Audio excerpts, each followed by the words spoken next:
I was a villager, a village girl, having 4 sisters and father as a teacher.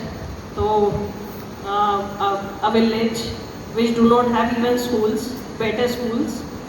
फिर उसके बाद में a girl with having lot of imposed traditions, customs, stereotypes, prejudice, lot of things. जितने भी social evils होते थे, all were imposed. So I always had in my mind, when I was heighted, तो I felt shy. Why I am so heighted? I mean मुझे सबसे पीछे खड़ा होना पड़ता है. मतलब मुझे अपनी हाइट भी प्रॉब्लम लगती थी. इतना ये सोशल सिस्टम ने नेगेटिविटी भरती थी. और लड़की इतनी लंबी होती जा रही, इतनी लंबी होती जा रही, दिन दुगना रात चौगुना बस लंबी हो रही.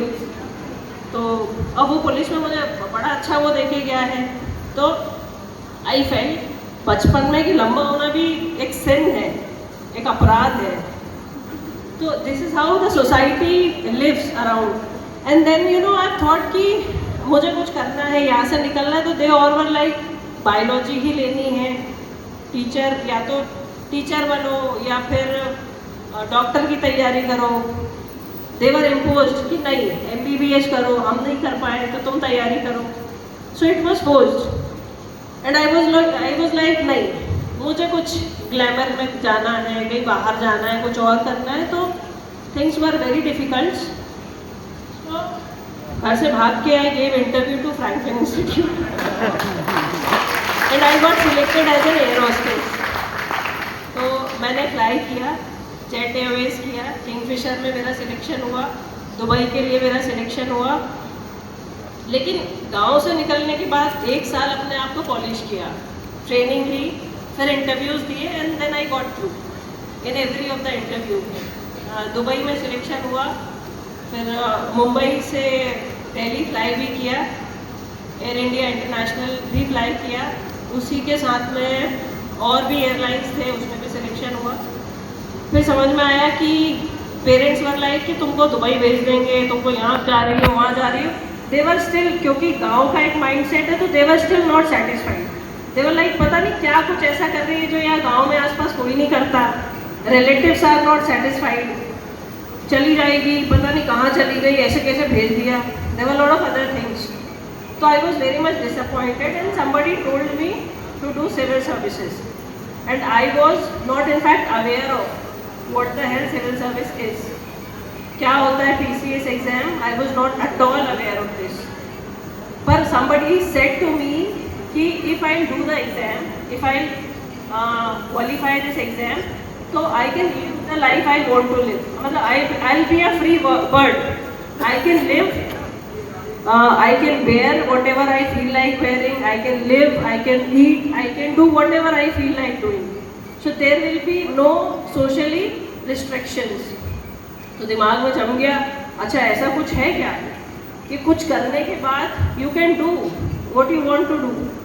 तो बस वो सिर्फ वो एक लाइन मेरे दिमाग में घर कर गई. इसीलिए मैं आपको बोलती हूँ कि accept it as a challenge. वो एक लाइन दिमाग में घर कर गई कि once you qualify the exam, तो दिस सोसाइटी जो आज आपको पुश कर रही है, ये सोसाइटी कल आपको फॉलो करेगी कि be like her, be like her. So I have decided in my mind कि अब यही करना है. तो right from the morning to night पढ़ रहे हैं CBSE NCERT सब पढ़ रहे हैं. तो उसमें भी सोसाइटी ने पागल डिक्लेयर कर दिया. अब देवर लाइक इतना कौन पढ़ता है कि इसकी मानसिक स्थिति, मानसिक संतुलन इसका खराब हो गया, इसकी शादी करा दो, 1-8 साल में और पागल हो गई तो इससे कोई शादी भी नहीं करेगा. So that was the story behind me. You wanted to know, right? So कौन करेगा? तो माय पेरेंट्स वर लाइक चलो लड़का देखते हैं इसके लिए. फिर अब मैं और डिप्रेशन में कि नहीं अब तो क्वालिफाई करना ही है. 2012 का PSC आया, बैठ गए बिल्कुल भूत बन के. मतलब कई बार ऐसा होता था कि शायद करता था मैं चोटी भी अपनी नहीं बना पाती थी. सुबह पढ़ने बैठ गई, शाम कब हो गई, शायद आज लंच ही नहीं किया. तो it was needed that kind of attention, that kind of labour, that kind of a focus.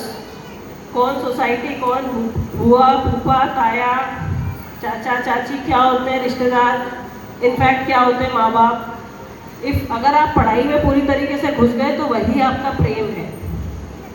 वही आपका असली प्यार है, वही आपकी मोहब्बत है। और मैंने किताबों से मोहब्बत कर ली थी, वो इतनी ज़्यादा मोहब्बत कर ली थी कि 12th में मैंने 2012 में मैंने अपना प्रीलिम्स मेंस क्वालिफाई किया। फिर पता है क्या हुआ, मेंस हो गया, अब हमारे इंटरव्यूज़ की डेट निकल आई। फिर पता है क्या हुआ, फिर वो हुआ जो अभी इस देश में चल रहा है, पेपर लीक। मेंस का पेपर लीक, हम इंटरव्यूज़ के लिए तैयार होकर बैठे हुए, लाइन में लगे हुए। 2013 में उसका प्रीलिम्स हुआ, 2013 वैसे ही हो गया, 2014 आने वाला था, पेपर लीक हो गया। हम सब की सुसाइडल कंडीशन। मैं क्यों इस प्रोटेस्ट को समझ पा रही हूँ, क्योंकि मैंने वो दर्द झेला है, क्योंकि मैंने आपको बताया कि मैं किस तरीके से पढ़ती थी, और सिर्फ एक सेकंड में आपसे बोल दिया जाता है कि इस एग्जाम को कैंसिल किया जा रहा है। क्यों? Paper leak. हाई कोर्ट गया मामला, हम लोग भी गए हाई कोर्ट, जिनका मेंस निकला। हम लोगों ने उस समय पैसा खर्च किया, ऐसे ही पीएससी के बाहर बैठ के धरने दिए, इंटरव्यूज कंडक्ट कराओ। फिर उस समय पता चला कि एक पेपर बिका है 3-3 करोड़ में, 6-6 करोड़ में।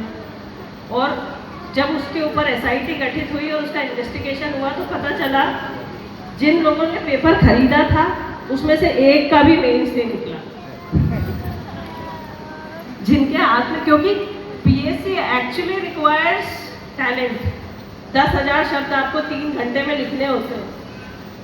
अब वो आपके आगे कोई लिखा हुआ भी रख देगा ना, तो आपकी तो स्पीड नहीं है, आप नहीं कर पाओगे। तो वो उनका नहीं निकला।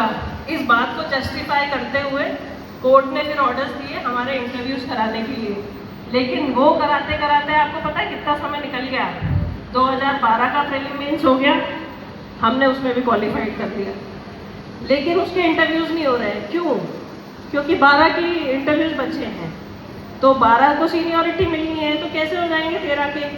फिर 14 आया, हमने 14 का प्रीलिम्स मेंस दिया, फिर वो क्वालिफाइड हुआ, क्योंकि पागल तो हो ही गए थे, मोहब्बत किताबों से कर ही ली थी।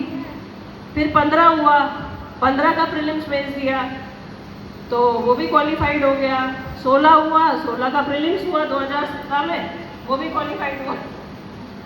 अब भाई सिलेक्शन नहीं हो रहा है, क्वालिफाइड होते जा रहे हैं। तो बोले क्यों? क्योंकि अभी 12 के इंटरव्यूज होने बाकी हैं, इसलिए 13, 14, 15 किसी का इंटरव्यू नहीं हुआ। एंड नाउ हमारी हालत ऐसी हो गई थी कि ऐसा लगता था किसी दिन मौत आ जाए बस, क्योंकि मरता क्या ना करता। बीइंग मिडिल क्लास गर्ल, आपके पास एक ही ऑप्शन है, एक तरफ शादी और एक तरफ आपकी ज़िंदगी। तो एक तरफ बर्बादी चुनना है या आपको अपनी ज़िंदगी चुनना है। तो एक रिस्ट्रिक्ट, मतलब पता चला एक कैद खाने से निकल के दूसरे कैद खाने में चले गए, और हमको तो जीनी थी अपनी ज़िंदगी। तो सिर्फ ये था कि कैसे क्या किया जाए। फिर I wanted to go to Delhi for UPSC. तो फिर पेरेंट्स हैज़ ऑब्लिगेशन कि अरे तुम्हारे यहाँ इतने प्रीलिम्स मेंस बचे हुए हैं, इनके इंटरव्यूज दो, पता नहीं उधर क्या होगा क्या नहीं होगा। दे डिड नॉट अलाउ कि वहीं से तो जैसे तैसे बुलाया है एविएशन से, फिर वहीं जा रही है। तो फिर इंटरव्यूज शुरू हुए कंडक्ट होना। तो 2016 में 12, 13, 14, 15 सबके इंटरव्यूज एक महीने की गैप में हुए, एंड आई सिक्योर्ड डिफरेंट 5 पहला सिलेक्शन डीएसपी का था, तो आई हैव जॉइंड डीएसपी। उसी के साथ में मेरा जीएसटी में भी हुआ था, कमर्शियल टैक्स ऑफिसर के लिए, वो दैट आई हैव क्विट। मैंने जनपद सीओ छोड़ा, मैंने आरटीओ छोड़ा, तो ऐसे करके काफ़ी सारे पद छोड़े, and finally I joined this. So this was the journey. Thank you ma'am. Any other question?